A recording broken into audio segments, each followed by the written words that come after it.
সেদিন রাতটা অন্য সব রাতের মতোই শুরু হয়েছিল। অয়ন অফিস থেকে ক্লান্ত হয়ে বাড়ি ফিরেছিল, মাথা ভারী, শরীর ক্লান্ত। রাতের খাবার খেয়ে সে বিছানায় বসে ফোনটা স্ক্রল করছিল। বাইরে তখন হালকা বৃষ্টি পড়ছে, জানলার কাছে টুকটাক শব্দ। ঘড়িতে তখন প্রায় 2:55। চোখে ঘুম আসছিল, সে ভাবছিল ফোনটা রেখে শুয়ে পড়বে। ঠিক তখনই ফোনটা কাঁপতে শুরু করল। স্ক্রিনে লেখা আনকনাউন খাওয়াইন। অয়ন ভুরু কুঁচকে তাকিয়ে রইল। এত রাতে কে ফোন করবে? সে কিছুক্ষণ রিং হতে দিল, তারপর কেটে গেল। সে ফোনটা টেবিলে রেখে দিল। কিন্তু কয়েক সেকেন্ড পর আবার আনকনাউন খাওয়াইন। এইবার তার বুকের ভেতরটা কেমন যেন ধক করে উঠল। তবুও সে নিজেকে সামলে কলটা রিসিভ করল। হ্যালো। ওপাশে কোনো কথা নেই, শুধু একটা হালকা শ্বাসের শব্দ, খুব ধীরে, খুব ঠান্ডা। অয়ন বলল, কে বলছেন? কোনো উত্তর নেই। হঠাৎ খুব আস্তে একটা গলা শোনা গেল, তুই ঘুমাসনি এখনো? অয়নের শরীর দিয়ে ঠান্ডা স্রোত নেমে গেল। গলাটা অচেনা, কিন্তু কেমন যেন পরিচিত লাগছিল।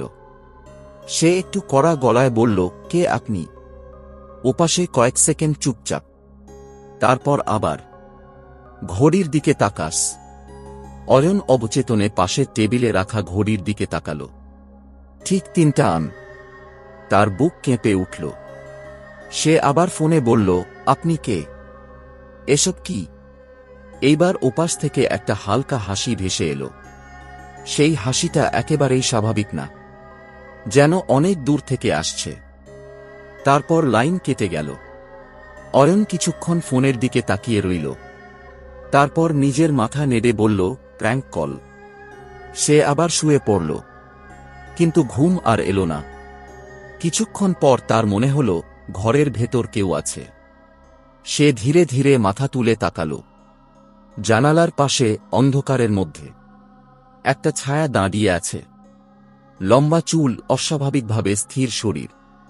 অয়নের নিঃশ্বাস বন্ধ হয়ে গেল। সে চোখ মুছে আবার তাকাল। কেউ নেই। সে উঠে লাইট জ্বালাল। পুরো ঘর খালি।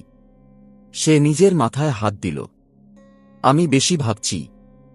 ঠিক তখনই ফোনটা আবার কাঁপল। আনকনাউন খাওয়াইন। এবার সে কাঁপতে কাঁপতে কলটা ধরল। ওপাশ থেকে সঙ্গে সঙ্গে গলা, দেখেছিস? অয়ন থমকে গেল। কি? জানালার পাশে। তার হাত ঠান্ডা হয়ে গেল। সে ধীরে ধীরে জানালার দিকে তাকাল। কিছু নেই। সে চিৎকার করে বলল, তুমি কে? ওপাশে এবার গলা একটু কাছে, একটু ভারী। আমি তো তোর ঘরেই আছি। অয়নের হাত থেকে ফোনটা প্রায় পড়ে যাচ্ছিল। সে ঘরের চারদিকে তাকাল, বিছানার নিচে, দরজার পাশে, বাথরুমের দিকে। কেউ নেই। লাইন কেটে গেল। এবার তার মনে হল এটা মজা না। সে দরজাটা লক করল, সব লাইট জ্বালিয়ে রাখল। কিছুক্ষণ শান্ত থাকার চেষ্টা করল। হঠাৎ আবার ফোনটা কাঁপল। এইবার সে কলটা না ধরেই তাকিয়ে থাকল। কিন্তু স্ক্রিনে একটা অদ্ভুত জিনিস দেখা গেল। কলার আইডিতে কোনো নম্বর নেই, কিন্তু নিচে একটা ছোট ভিডিও প্রিভিউ দেখা যাচ্ছে। সে কাঁপতে কাঁপতে ফোনটা হাতে নিল। ভিডিওটা প্লে হচ্ছে। ক্যামেরা। তার নিজের ঘর। অয়নের বুক ধড়ফড় করতে লাগল।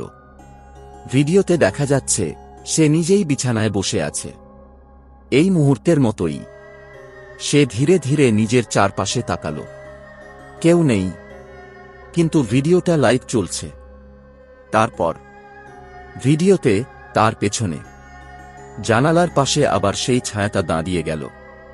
অয়নের চোখ বড় হয়ে গেল। সে তড়াক করে পেছনে তাকাল। কিছু নেই। আবার ফোনে তাকাল। ভিডিওতে ছায়াটা একটু একটু করে তার দিকে এগিয়ে আসছে। তার শ্বাস বন্ধ হয়ে আসছিল। সে ফোনটা ছুঁড়ে ফেলে দিল, কিন্তু শব্দ থামল না। ফোনটা মেঝেতে পড়েও বাজতেই থাকল।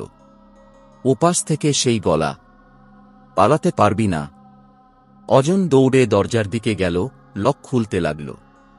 কিন্তু লক খুলছে না। তার হাত কাঁপছে।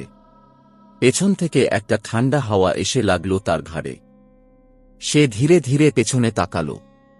এইবার সে স্পষ্ট দেখল, তার পেছনে দাঁড়িয়ে আছে সেই মেয়েটা। চুল ভেজা, মুখে কোনো অভিব্যক্তি নেই, আর চোখ দুটো সম্পূর্ণ সাদা। অজনের গলা দিয়ে কোনো শব্দ বের হল না। মেয়েটা খুব আস্তে বলল, ফোনটা ধরিস না বলেছিলাম। অয়ন কাঁপতে কাঁপতে বলল, কে? তুমি কে? মেয়েটা মাথা কাত করল। তারপর বলল, আমি, যাকে তুই দেখেছিলি, কিন্তু বিশ্বাস করিসনি। অজনের মনে পড়ল, কয়েকদিন আগে সে একটা ভিডিও দেখেছিল যেখানে বলা হয়েছিল রাত 3টার অচেনা কল কখনো ধরতে নেই। সে হেসে উড়িয়ে দিয়েছিল। আজ সে ভুলটা করেছে। মেয়েটা ধীরে ধীরে তার দিকে এগিয়ে এলো। ঘরটা ঠান্ডা হয়ে যাচ্ছিল। ফোনটা মেঝেতে পড়ে এখনো জ্বলছে। স্ক্রিনে লেখা, কল কানেক্টেড। অজন বুঝতে পারছিল এই কলটা শুধু ফোনে না, এটা কিছু খুলে দিয়েছে। মেয়েটা একেবারে কাছে এসে দাঁড়াল। তার ঠান্ডা হাতটা অজনের মুখে ছুঁয়ে দিল। অজনের চোখ বন্ধ হয়ে আসছিল। শেষবার সে দেখল, ফোনের স্ক্রিনে এখন আর আনকনাউন লেখা নেই। ওখানে তার নিজের নাম, আয়ান খাওয়াইন।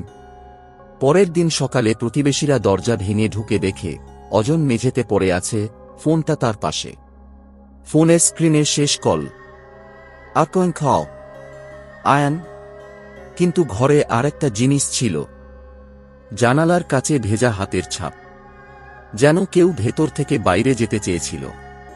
আর হয়তো সে চলে গেছে।